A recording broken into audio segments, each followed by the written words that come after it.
Yo, welcome back to Professional AF Podcast. Today you are here with G, Bella, Elliott, and today we are going to be talking about sports and gender. We interviewed Ms. Shardae Swoope, and she gave us her insight. But to start, does anybody have anything they want to say about sports and gender? So not so much about sports and gender. I just actually wanted to comment on our lovely guest this week. I thought she would be perfect because she is an Eagles cheerleader, even though I'm not an Eagles fan, even though I hate the Eagles. No. Go Cowboys. Loser. Go Cowboys. Anyways, she has a lot of experience within even though she's not a football player, she's like within that realm. And I think it will be really interesting to hear like her kind of take on being like surrounded by literal men all of the time and like how it plays out being a woman in that setting. Personally, for me, well, because I conducted the interview, but I know she is a woman of color, and like I just wanted to like get her insight on that and how it is being a woman of color in the NFL, even though we know that like the NFL is a lot of African Americans in that sport, is also just like to know like how the women are treated and see their side of it and hear her personal experiences from being an NFL cheerleader.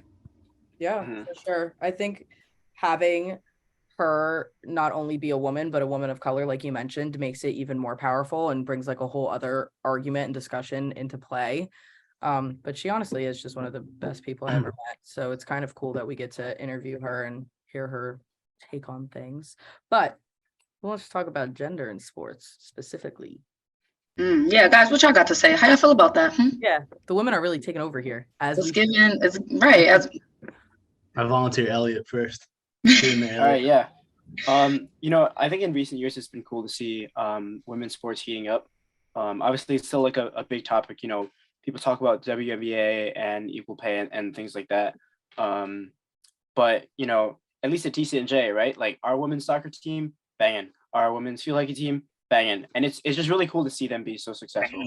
And does anybody give them the credit? Not as much as they should. Probably. Yeah, not as much as they should, but I definitely think like we recognize like as a student body that the women's team here are fair enough, not better, but they are, I don't know how to word it, but like they don't get enough credit for what they do as women in college and doing the sport. But I also think that has to do with what we touched on like a couple weeks ago with us being like a D3 school. Like we don't get as much recognition as we would like to for our sports in general. So also them being at a D3 school and being women on top of that, it kind of just like overpowers and overshadows them, I feel. Some recent things that stood out. Oh, sorry, Brandon, you go. I was pretty much gonna like similar sentiment that you had, Elliott. It's kind of like I think it's like you definitely see a progressive step forward with like women in sports. Like still think there's a lot of room for improvement, especially in like the WNBA. Like their wage gaps are like really different, but I know it has to do with like the viewership and all, and that's big like contracts. Why do you think that is though? Why do you think the viewership is so drastically different? Because they're women? Like physical. As a basketball fan, I'd say physical ability alone. Like because they're women. Well, no, in WNBA games, I think in a season they only average like 10 like dunks in the whole season, and like they're women. Well, you can see. Well, that's why I'm watching basketball, is to see like spectacular plays, and that's why I watch. I agree. I agree. Women dunking is pretty spectacular. No, there is. What I'm saying, Bella, you didn't cut me off. The point I'm trying to get to here is that only happens like 10 times in a WNBA season, whereas in an NBA game itself, that could happen like 10 times in a game alone. So just because they can't dunk, you're not going to watch them as much. No, but I agree. Let me help him out. Don't help him out. I agree. Don't help him. I understand what he's saying because it is the simple fact that they are women. That's why males don't feel the need to watch them, because even in college basketball, like everyone watches the Sweet 16, but they don't even highlight the women teams. They only do the men team, and men are getting the prime time on TV. So it's like, which is wrong. It is very wrong. I agree with you, but I also see people like Brandon should start watching more women's sports. Here's my combat to your argument. If NBA is so popular and it's mostly men that watch NBA, why isn't WNBA popular? There's not enough women watching WNBA. I agree. I would watch. Okay, actually, let me take that back. I don't watch basketball, period.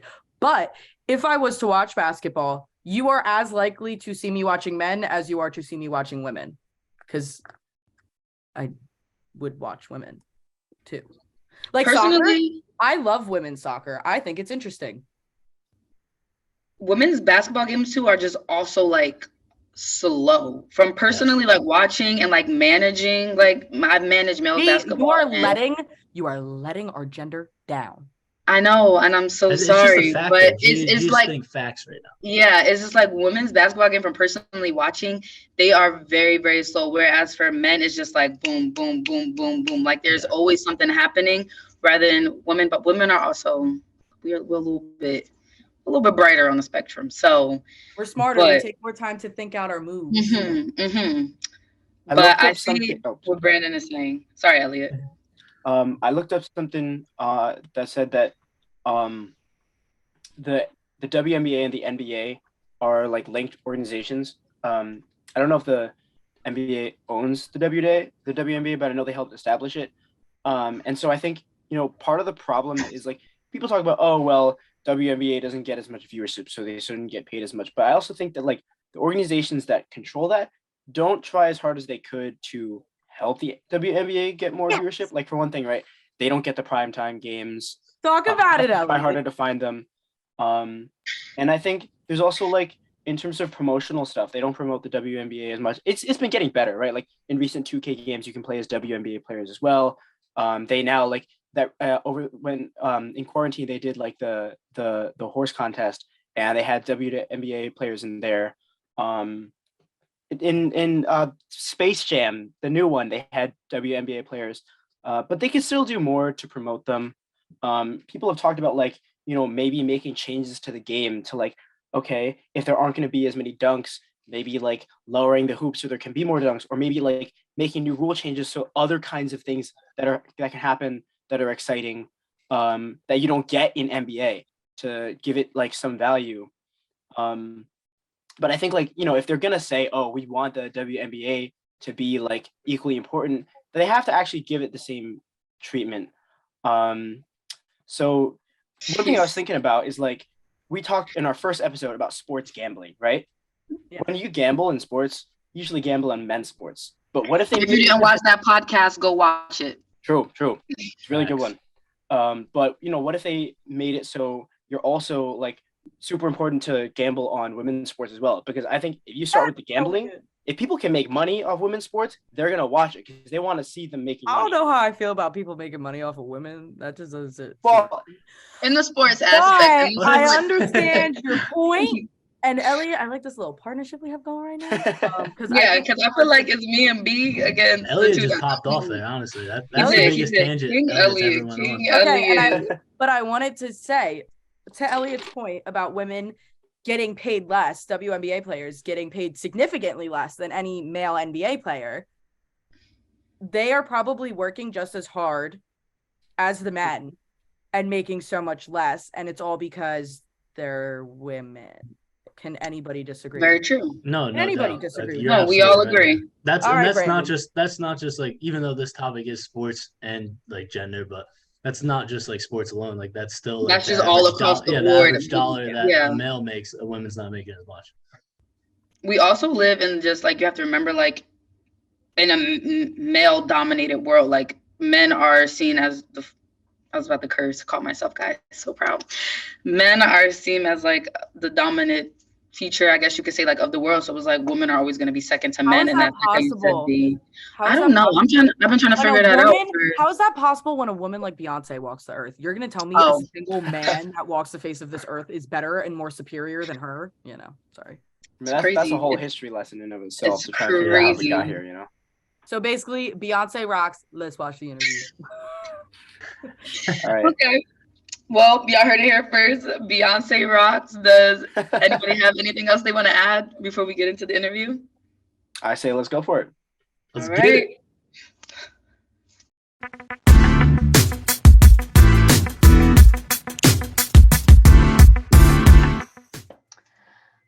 Hello and welcome back to Professional AF Podcast. Today we are here with Shardae Swoope. Thank you so much for being here with us. Of course. Thanks for having me. Thank you. All right. So just overview, just tell me a little bit about yourself and what you've done. Yeah. So my name is Shardae Swoope. I graduated from Rutgers University with a bachelor's in communication. I took the alternate route to education, and I'm currently a high school special education teacher for students with autism. I coach 3 all-star cheerleading teams and 1 high school cheerleading team. So I'm really involved with cheerleading. I love it. And when I'm not coaching, I am also a cheerleader myself. I cheer for the Philadelphia Eagles. This is my 6th season on the squad. I started in 2017, and that was the year that the Eagles made the Super Bowl. So that was my first year on the squad. Yeah, so I've been doing that for some time now.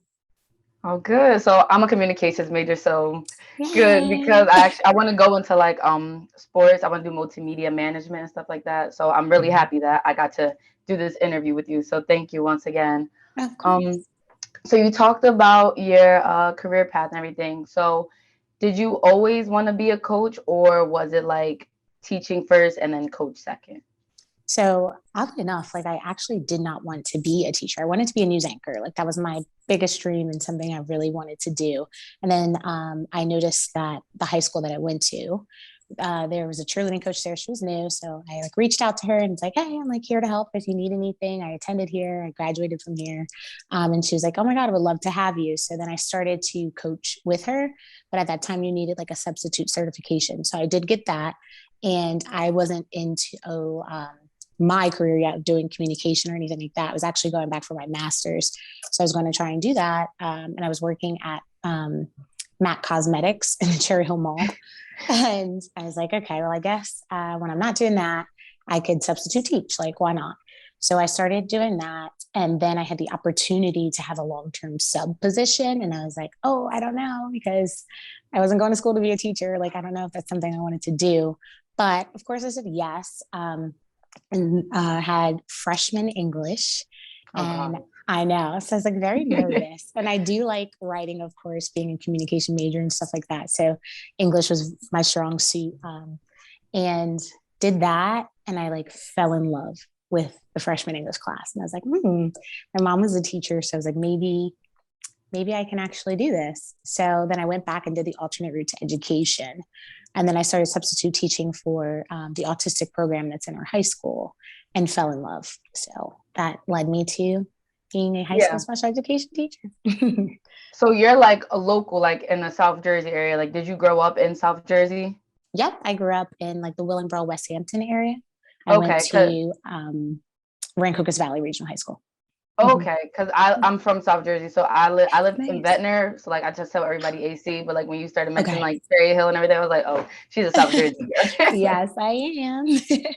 So tell us, how is it being an NFL cheerleader? Yeah. So my story is a little bit different than everyone else's. I actually tried out to be an Eagles cheerleader 5 times before actually making the team.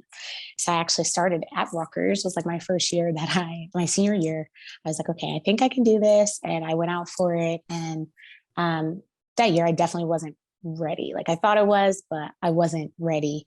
So every year I just kept preparing myself, putting myself out there, getting to know the organization better, doing my research on what it is to be an Eagles cheerleader and stuff like that. And then I tried out. So 5 years of doing that, being very persistent and determined to make this team.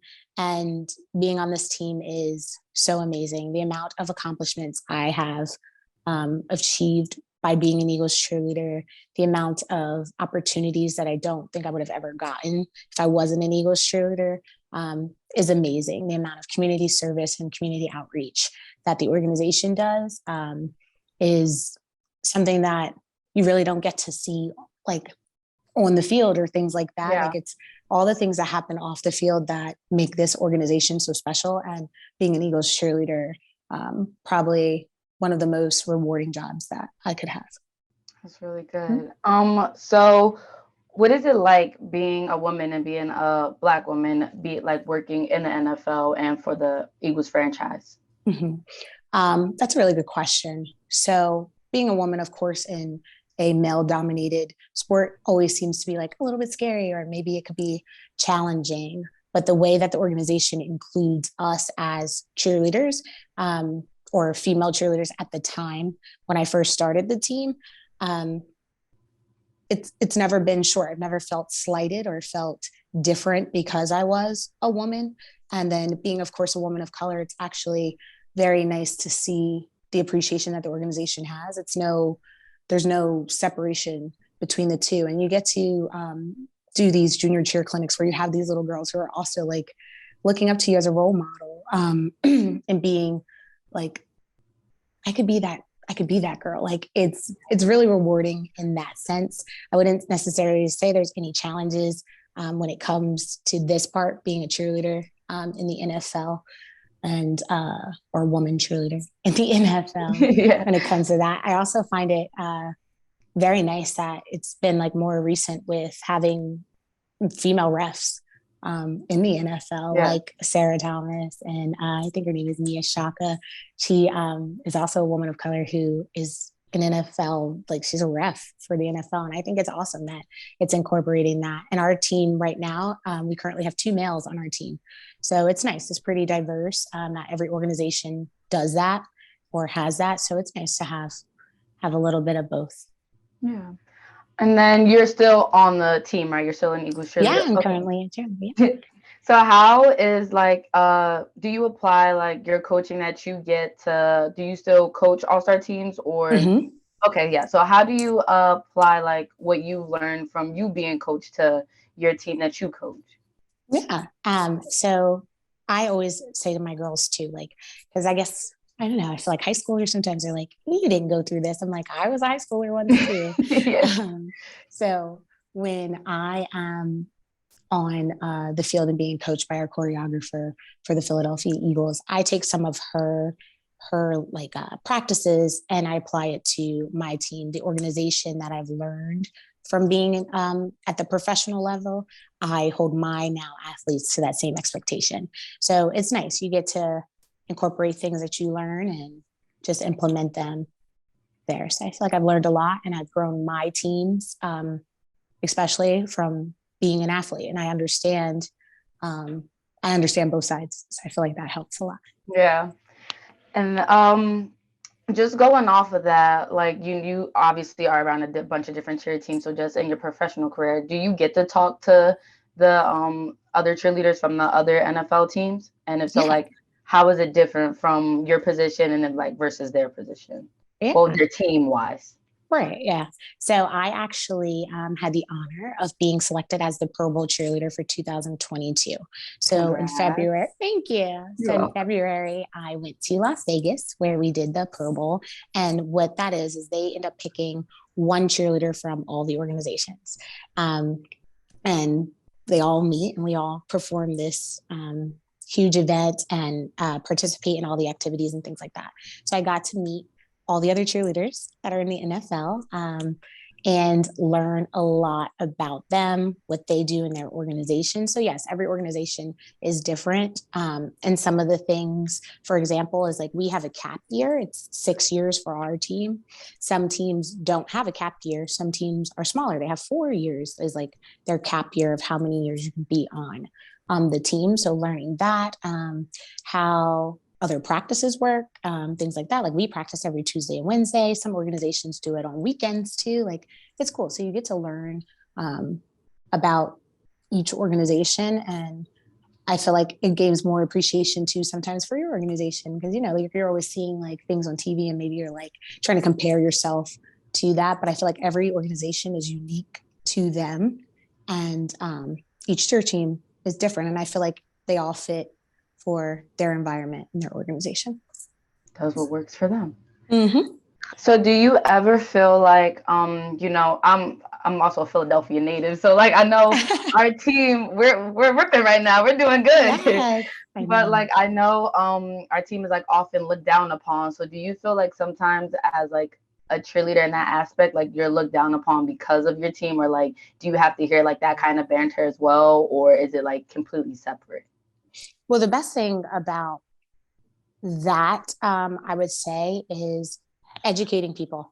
So I love when I get these questions or things like that, because then I can educate others who don't really get to see that part of it with being an Eagles cheerleader or with hearing those type of things. I trust the organization and everything that they're going to do and our coaching staff and everything like that. So when it comes to it reflecting on anything with a cheerleader, I'm able to educate people on that. It's not that we are a negative city or people think that. I think we have the most passionate fans in the NFL, and our love and support for the Philadelphia Eagles is the most important thing to us. So. Yeah. And then does the NFL have like, do you have your own separate rules as cheerleaders different than the players? Like, if you could touch on that a little bit or tell me as much as you can about that, like what are your standard rules to be on the team and like things you can and can't do, or is it like completely separate from what the players can and can't do? So I think ours are geared towards us being on the sidelines and being cheerleaders in support of the NFL. So I'm sure that our rules look a little bit different, but in all, we're here to support the city of Philadelphia, both players and cheerleaders. And then what is your favorite thing about being a cheerleader? An NFL cheerleader, a cheerleader? What is it? One of my favorite things, or I would probably say the most, that has my heart, is the community outreach and the junior cheer clinics that we do. You get to encounter so many walks of life and so many people who look at you as someone that they can be, like the faces that you get from the youth in the community, the smiles that you can put on their faces from just being who you are. And I'm like, this is so surreal that I am a role model to someone else when I was that little girl looking up to other Eagles cheerleaders or other NFL cheerleaders. That's most rewarding. And we also have a really big initiative called EAC, which is the Eagles Autism Challenge, that the organization is like very passionate about, and being able to be an autistic teacher and then having an organization that is so supportive in that area. I feel like it's like a perfect setup for me. Like I don't have to like try as hard. I get to wear my teacher hat one day and then my wings the next day, and I'm still doing what I love. So I feel like those are the most rewarding things and probably one of the best things about being an Eagles cheerleader. Yeah. And I wanted to touch on that. Like you get to be, like you said, like you get to wear your teacher hat one day and your wings the next day, and you like get to keep do the same thing. So does like you teaching the autistic kids and like the franchise that you work with, or your I don't want to call it a charity, but like your organization that you work with, are you able to put them like hand in hand together, like do things that support that side of your life, your teaching side as well? Yes, absolutely. So there's been many times where we do appearances and they collide together with my school, my autistic kids, and that we do an autism walk at my school as well. So I feel like that's always big. We do have like fundraisers and things like that where my school gets very involved in it. So it's a little bit of both. I've seen my students there on the autism walk doing the sensory walk, and it's really nice. So yep, I feel like it just works hand in hand. I get to bring both worlds together, and my expertise in that area I can also use when we do anything with the autistic community for Eagles. So I love it. That's good. And then over the years that you've been in the franchise since 2017, what was like the biggest thing that was like a change for you? And then also like a follow-up question was the biggest struggle for you when you were first starting and then up until now?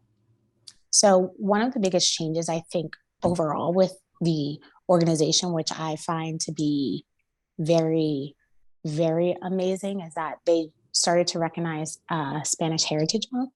And I am half Hispanic and half Black. So having that be recognized in an organization to me was amazing. I got to speak on it too for Spanish Heritage Month.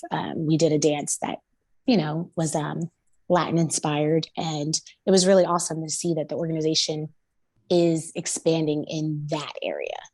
I think it's great. And I think that it's something that should continue to happen and continue to grow and show recognition to that far as to answer anything was struggling, I feel like it was just more of like a personal thing, trying out 5 times and like hearing the word no. I've learned to overcome. Sorry, like no, you're fine. Hey, busy lady. Okay. You learn to like overcome adversity, and I would tell myself that every no or closed door per se isn't the end of the world. It's not a downfall. It's not about how hard you fall, but how you're going to get back up. And I would tell myself all the time those things. I read this book. It's called Mind Gym by Gary Mack.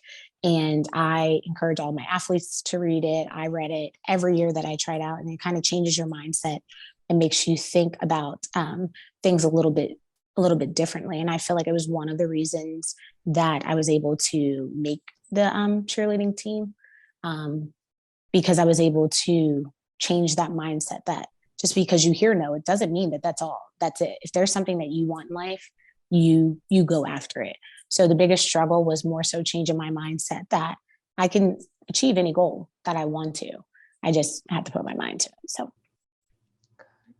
it's awesome. And then just going along with like the struggles, you kind of touched on it a little bit, but just like any tips that you recommend to anybody, or like one of your athletes, or just people you come across are like, hey, like I want to do this. What would you like recommend they do, or just tips you would give them?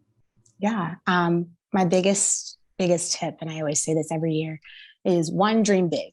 No dream is unachievable. It's a matter of how hard you're going to work to get there and putting your mind to it. One of the biggest quotes that I learned actually on the Pro Bowl was to be where your feet are. And I learned it from the New Orleans Saints cheerleader. Her name is Cassidy. I love her to death. And she told me to be where your feet are. And a lot of times we forget to kind of like living in the moment. In a sense, we forget to do that a lot of the times in life. And there's things that you're going to be able to control and things that you're not going to be able to control. But wherever you are in life and in that moment, you need to be where that is and be where your feet are. Embrace all the outcomes that come to you. No setback is ever going to take you out or should discourage you from doing something that you truly love. So I have girls that come to like even Eagles tryouts who have tried out so many times, and they're like, I don't know, I think this is it. And I'm like, no, if this is something that you want, you can do it. You just have to put your mind to it and take the proper steps to get there. So my biggest thing is to never give up on your dreams. Dream as big as possible, and then work hard to achieve them. And last one, just to wrap everything up, you mentioned like a lot of girls and a lot of things you learned from a lot of girls on other teams. Do you think the NFL gave you like a forever family, or created like bonds that you'll obviously have forever? Like bring these girls into your all-star coaching and let them see what it's like, just on that, like the family aspect of it. It is the biggest family that my two parents did not give birth to. Like it is insane the amount of bonds and connections that you make. I have 31 brothers and sisters right now that I love and adore. And then I had the honor of being the Pro Bowl cheerleader, where now I am going to a wedding in Minnesota for the Minnesota Vikings cheerleader. We have cheerleaders who are pregnant and showing us their babies, and people who are also getting married. Like, you build this family and this organization. And I feel like the NFL has given me that. And I'm forever grateful for that. I would never have met these talented men and women, and so inspiring and exceptional. Like the amount of careers that are within our team. We have doctors and nurses and teachers that are lawyers that have been on our team and are currently on our team, that you're like, your mind is blown, because a lot of the time there's that misconception that we're only cheerleaders. And we're not. We're so much more, and we all have jobs and things like that. So it's amazing to surround yourself with such knowledgeable people, and they have become my family over this time. Thank you. So wrapping it up, I just want to say thank you so much again for just doing this interview with me. You are truly amazing. Thank you for giving me the insight and everything on what you do and how cheerleading is for NFL cheerleaders, and just also an inside look. I hope that You guys have a great rest of your season. I know we're 11-1. We're going Yeah. We're doing so good. But again, I just want to say thank you. Thank you so much. Absolutely. Thank you for everything, and thank you for having me. Yes. All right.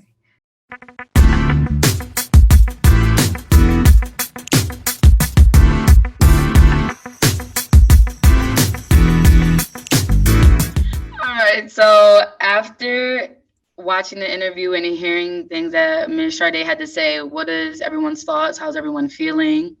What's going through their minds? All right. So I'm just going to off the jump say. Off the jump, Bella. Get into it. Off the jump say Here we that go. she was not going to come for the neck of the people who sign her checks. If she did ever feel some kind of way, this had to go through her director, by the way, for all the viewers, all of our millions of viewers to know. Listen, I got almost 1,000 subscribers on Instagram. People are seeing this. We're somewhere out there. All right, word. But okay, to the point. She had to submit the questions to her director before she was even able to come on the podcast to answer them. And I, without a doubt, believe that the director was like, watch what you say. Like, you can't say much. You have to. That was so fucking rude. I'm sorry. You have to watch what you say, because at the end of the day, women in sports is such a sensitive subject, especially within the NFL, I would say, because there's so many scandals and stuff that come out from that, which I know Elliott can touch on in a little bit. But I just wanted to put it out there that I think she probably, or if not her, other women have felt definitely discriminated against and alienated just for being a woman. I think on the football field. To second your point, I think you're absolutely right about that. Finally, for one thing you've said on this podcast, I can agree with, is that we learned in our sports and business podcast that we had that your employer can Go watch the episode. Advertising check all that of our one out. episodes. But your Guys, employer can control what you talk about in your workplace. So I'm sure, as Bella was saying, her director's not going to let her come on here and say how bad she gets treated. And I mean, it is kind of evident, though, if she says she does get treated well, like, why would she be sticking around so long as an Eagles cheerleader if she doesn't? So she has to enjoy it to some extent, I think. And I think she was pretty genuine in what she was saying. Well, and not for nothing, I've never found her to be a dishonest person, but I think we have to take everything with a grain of salt, because you never know, like, what other women are experiencing. So you just have to be careful about, like, actually believing everything you hear. Yeah, I definitely think great. That's fantastic. Yeah, I definitely think like what B said is right. Like, she's been with them since 2017. She's been with, and she said this was like, that was when she first tried out, but she had to try out like multiple times. So for her to keep trying out multiple times for that team, like you said, like every woman's experience is different. So maybe the Eagles, like that franchise itself, treats their women cheerleader, because she's on a diverse team. So there's 2 males she mentioned, and then the rest are all female. But like she said, she's never felt disrespected. She felt very protected by that franchise and the NFL working within the Eagles franchise.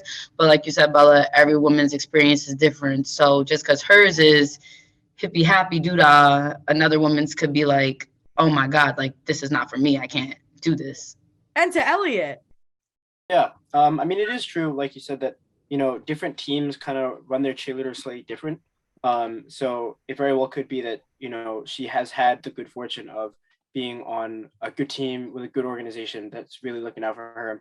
I think it's just the unfortunate reality that, you know, it's not always like that.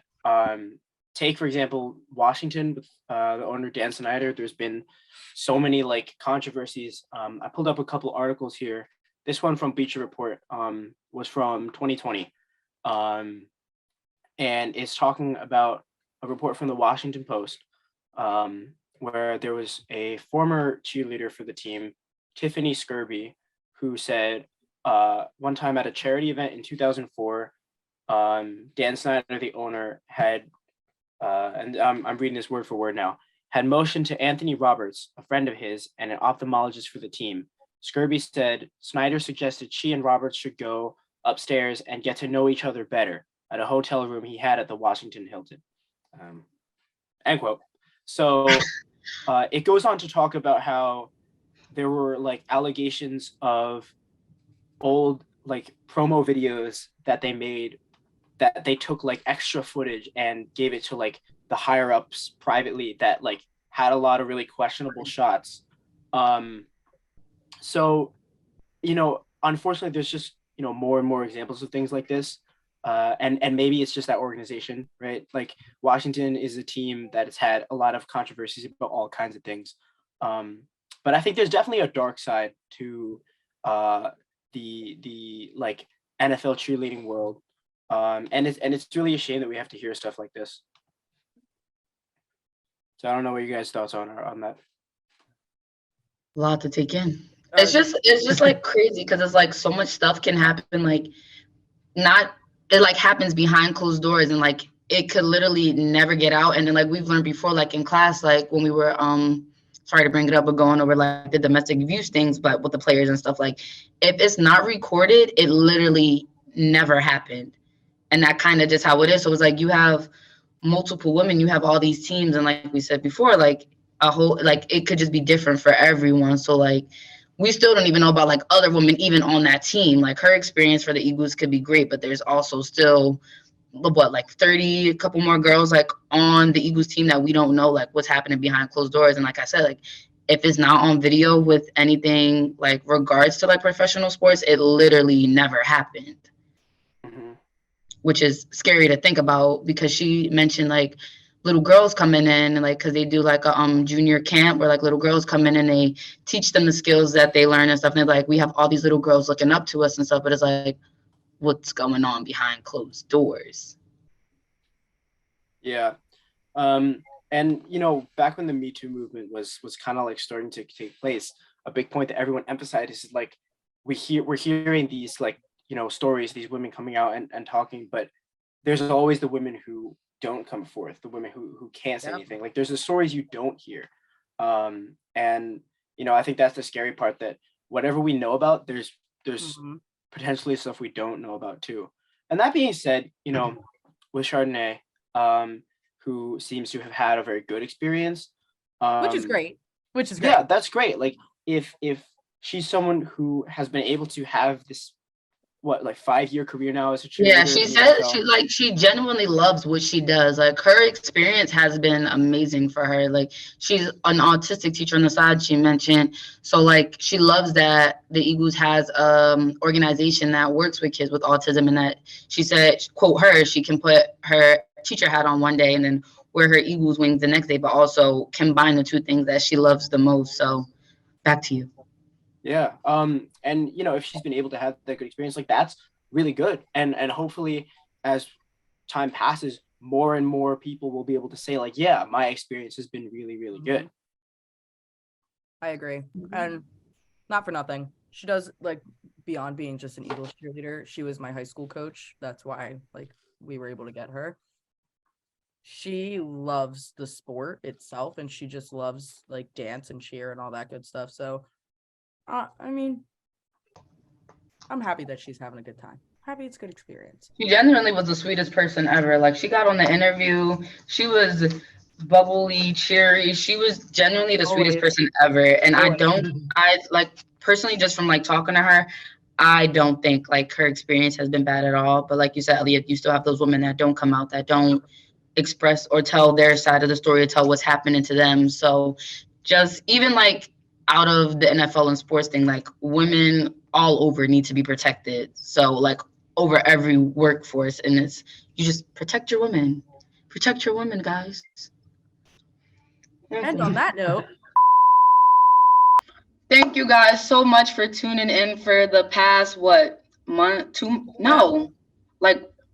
4 months, 3 months, many months. Yeah, thank you guys for tuning in. No more professional AF. What are you gonna do without us?